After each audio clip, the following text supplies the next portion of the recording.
Interlink family అందరికీ నమస్కారం. ఈరోజు నిజంగా ఒక చారిత్రాత్మకమైన రోజు అని చెప్పాలి. ఎందుకంటే ఇంటర్లింక్ భవిష్యత్తునే పూర్తిగా మార్చేసే ఒక భారీ ప్రకటన వచ్చేసింది. అసలు ఏంటది? దాని గురించి వివరంగా తెలుసుకోవడానికి రెడీగా ఉండండి. సరే, ఇక మొదలుపెట్టేద్దాం. చూడండి, ఇది కేవలం ఏదో ఒక మామూలు టోకెన్ న్యూస్ కాదు, అస్సలు కాదు. మనమిప్పుడు మాట్లాడుకోబోయేది దానికంటే చాలా పెద్ద విషయం. ఇదేదో చిన్న అప్డేట్ అనుకుంటే పొరపాటే. ఇది ఒక సిగ్నల్ అన్నమాట.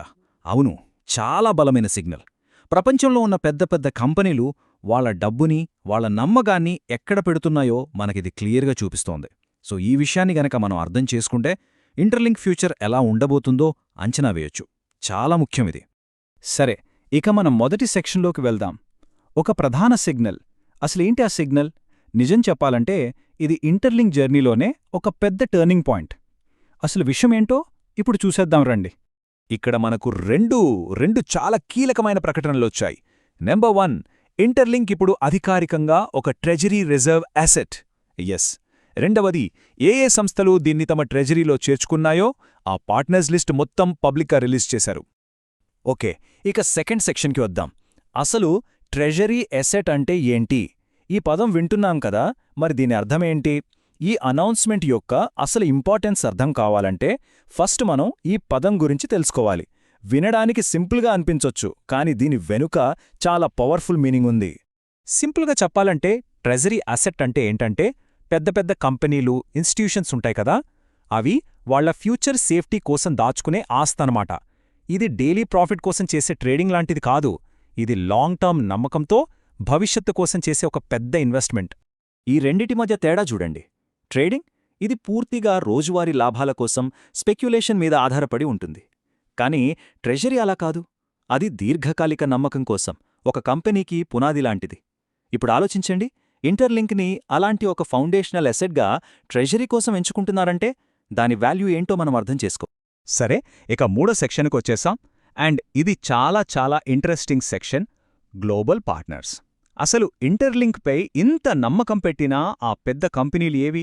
ఆ లిస్ట్ ఏంటో ఇప్పుడు చూసేద్దాం. రెడీనా? ఒక్కసారి లిస్ట్ చూడండి. ఇవేమీ చిన్నచితకా కంపెనీలు కావు. యుఎస్ఏ నుండి ఫైనాన్షియల్ మీడియాలో పెద్ద పేరున్న న్యూ టు ద స్ట్రీట్, ఇంకా లాంగ్ టర్మ్ ఇన్వెస్ట్మెంట్స్ చేసే ఆడమ్ క్యాపిటల్ ఇంక్. ఇక సింగపూర్ నుండి చూస్తే లార్జ్ స్కేల్ కంప్యూటింగ్ చేసే a super cluster limited, digital ట్రాన్స్ఫర్మేషన్లో స్పెషలిస్ట్స్ అయిన ఇమ్మర్జన్ కన్సల్టింగ్. అంతేనా, హాంకాంగ్ నుండి గేమింగ్ అండ్ ఎంటర్టైన్మెంట్లో క్యూఐ హాంగ్ ఎంటర్టైన్మెంట్ ఉంది. ఇక దుబాయ్ నుండి వెబ్3 పేమెంట్స్ అండ్ క్రిప్టో గేట్వేస్లో ఫేమస్ అయిన హెచ్పిఎక్స్ ఎల్ఎల్సి. వీళ్ళందరూ నిజంగా గ్లోబల్ ప్లేయర్స్. అయితే ఈ పార్ట్నర్స్ విషయంలో నిజంగా గమనించాల్సిన విషయమేంటంటే వాళ్ళు ఏ దేశాల నుంచి వచ్చారన్నది. యుఎస్ఏ, సింగపూర్, హాంకాంగ్, దుబాయ్ ఇవన్నీ ఏంటి? ఇవన్నీ వరల్డ్ టాప్ ఫైనాన్షియల్ హబ్స్. దీనివల్ల ఇంటర్లింక్కి ఒక గ్లోబల్ రికగ్నిషన్ వస్తుంది. ఓకే, నాలుగో సెక్షన్కొచ్చాం. ఇది ప్రూఫ్, హైప్ కాదు. ఎందుకంటే ఈ న్యూస్ విన్న తర్వాత మనలో చాలామందికి ఒక డౌట్ రావచ్చు. అది చాలా సహజం. దాని గురించే ఇప్పుడు స్ట్రైట్గా మాట్లాడుకుందాం. అంతా బాగానే ఉంది, కానీ ఇదంతా జస్ట్ మార్కెటింగ్ హైప్ కాదు కదా అనిపించడం సహజమే. కానీ దీనికి సమాధానం చాలా క్లియర్గా ఉంది. హైప్కి, ప్రూఫ్కి మధ్య ఉన్న తేడా ఏంటో చూడండి. హైప్ అంటే ఏంటి? సోషల్ మీడియాలో పోస్టులు, టెలిగ్రామ్లో వచ్చే రూమర్స్, ఇది హైప్. కానీ ప్రూఫ్ అంటే పబ్లిక్గా ఉన్న ట్రెజరీ డేటా, మన టెక్నాలజీ, మన స్కేలబిలిటీ, మన ఎకోసిస్టమ్, లాంగ్ టర్మ్లో మనం నిలబడగలమా లేదా అనేది ప్రూఫ్. గుర్తుంచుకోండి, పెద్ద సంస్థలు ఎప్పుడూ హైప్ని చూసి డబ్బులు పెట్టవు. వాళ్లకు ప్రూఫ్ కావాలి. ఈ ఒక్క మాట ఎప్పటికీ గుర్తుపెట్టుకోండి. స్మార్ట్ మనీ క్యాండిల్స్ను వెంబడించదు, అది ఒక పొజిషన్ను నిర్మిస్తుంది. అంటే తెలివైన డబ్బు, పెద్ద ఇన్వెస్టర్లు గ్రీన్ క్యాండిల్స్ పడ్డాయని పరుగెత్తరు. వాళ్ళు సైలెంట్గా లాంగ్ టర్మ్ కోసం తమ పొజిషన్ను బిల్డ్ చేసుకుంటారు. ఇప్పుడు ఇంటర్లింక్లో జరుగుతున్నది సరిగ్గా అదే. ఇక ఐదో సెక్షన్కి వద్దాం. భవిష్యత్తుపై దీని ప్రభావం ఎలా ఉండబోతోంది? సరే, ఇదంతా వినడానికి చాలా బావుంది. గ్లోబల్ పార్ట్నర్స్, ట్రెజరీ అసెట్ అంతా ఓకే. కానీ ఫైనల్గా మనకు అంటే ఇంటర్లింక్ కమ్యూనిటీకి దీనివల్ల ఉపయోగమేంటి? దాని గురించి ఇప్పుడు మాట్లాడుకుందాం. దీనివల్ల చాలా పాజిటివ్ ఇంపాక్ట్స్ ఉంటాయి.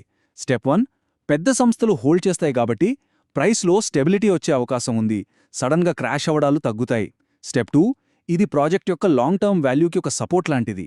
స్టెప్ 3, పేమెంట్స్, కార్డ్స్ లాంటి రియల్ వరల్డ్ యూసేజ్ పెరుగుతుంది.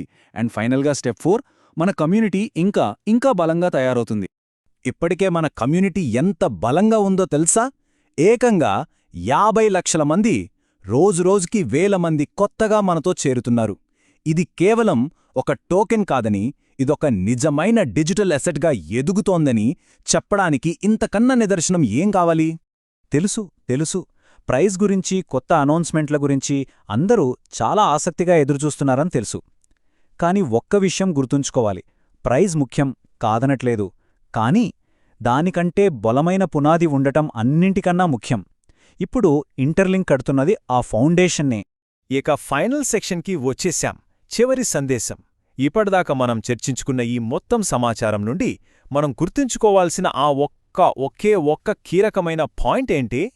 ఇంటర్లింక్ ఇకపై కేవలం ట్రేడింగ్ టోకెన్ కాదు, ఇది ఒక సంస్థాగత స్థాయి డిజిటల్ రిజర్వ్ అసెట్.